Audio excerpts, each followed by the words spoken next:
Okay, so this is basically the story of how I almost got the UPS guy fired just last week. First time in 28 years he said that he's ever been fired. And if one of the other UPS guys that wasn't in there didn't know me as well, I really need to stop doing these things last minute so I can get them out. So I can stop using my phone. But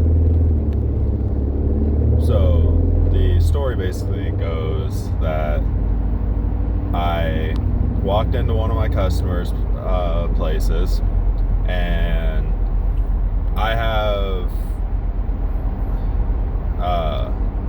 I forget the name. I always forget the name of it. I'm bad with this, but basically the fear of tight spaces. I know it starts with a C. It's 7:44 in the morning. I just woke up like 45 minutes ago. I'm not there yet. But I don't have the fear of tight spaces per se. Like I kind of do, but that's not the reason behind it. There's also another thing where it's just the fear of not being able to breathe, basically. So I have a doctor's note that says I'm incapable of wearing a mask, and all of my customers are okay with that. I work in a really good area. It's about 20 minutes from where I live, so it's kind of the same area. I mean, it's the same city, but just way out east, and I live out west. But I walk in there after one of their customers, and I just put the packages right next to the door, but I had a lot, so there's not enough space for a lot of packages to go right there, so I put it in the normal spot for whenever there's a lot, or for where I used to put it before COVID started. And the lady was just standing in the middle of the walking area, so I was just like, oh, excuse me, I'm coming through. And she moved, so I said thank you, and then I put the packages down, bring out my dolly, and I was about to leave, but all I hear is, so what, no mask? And then I look over, and then I look at my customers, and they look at me and look back at their customer, and they're like, sorry, what? And the lady points at me and is just like, so what, no mask? And then my customers look back at me and they're just like they're just stuttering. They don't know what to say. So I wanted to hear what they were going to say, but they were having such a hard time. I didn't have all day to just sit around and wait for them to think of a sentence to say. So I just butt in. I was just like, I have a doctor's note that says I'm incapable of wearing a mask. Y'all have a wonderful day. Goodbye. And I left. I was being professional. I had a smile on my face. I didn't do anything out of the ordinary. Well, she calls on me. Really? Like, what's that gonna do? Also, sorry if my face is super red. I like to take super hot showers, so for the first part of my day, my face is super red. But yeah, she calls on me. But she calls UPS on me. FedEx. Like, okay. I didn't know that. This happened last Tuesday.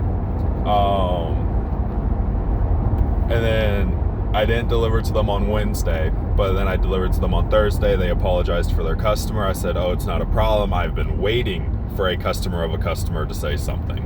I find it hilarious that they think they have the right to say something in somebody else's business. So he proceeds to tell me, yeah, you know Kevin. I'm like, yeah.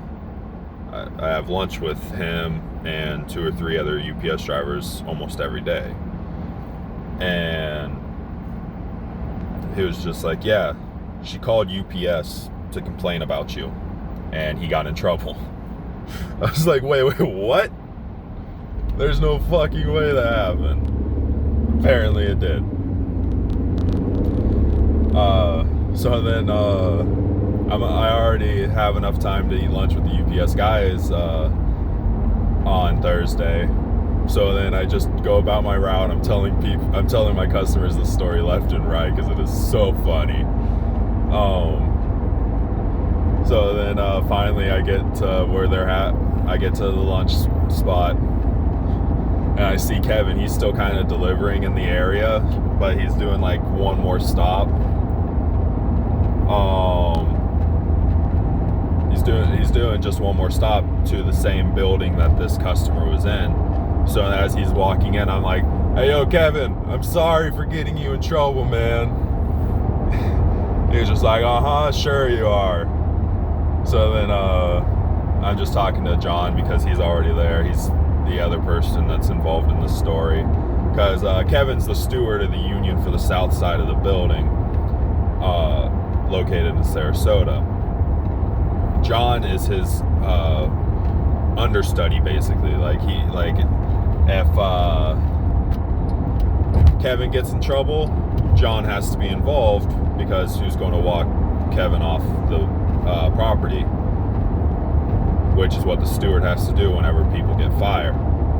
But if John's in trouble, then since Kevin's the rightful steward, he has to be involved. So whenever John saw both of their names on the list for who needs to speak to the manager of the terminal, John was just like, "Oh, one of us are in trouble." So then they go in, they ask Kevin, like, "Hey, did you deliver to this address?" "Yeah, I delivered to 2 places," and then gave the unit numbers. It was just like, did you happen to have a thing going whenever it came to a mask? Like, what? And then he repeated himself, and Kevin was just like, "Can you, like, just get to the point? Like, I don't know what you're talking about right now." So then he's just like, "All right, right here on this paper it says this went all the way up to corporate." So she knew some people. Freaking dump trucks, loud.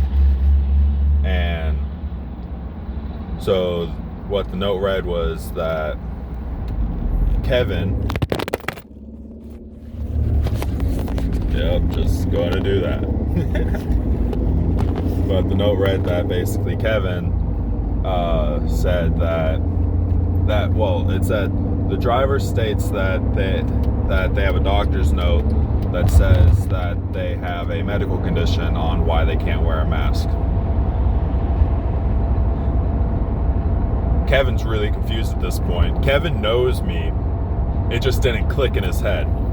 John, though, he's on the east side of my route, and Kevin's on the west side of my route.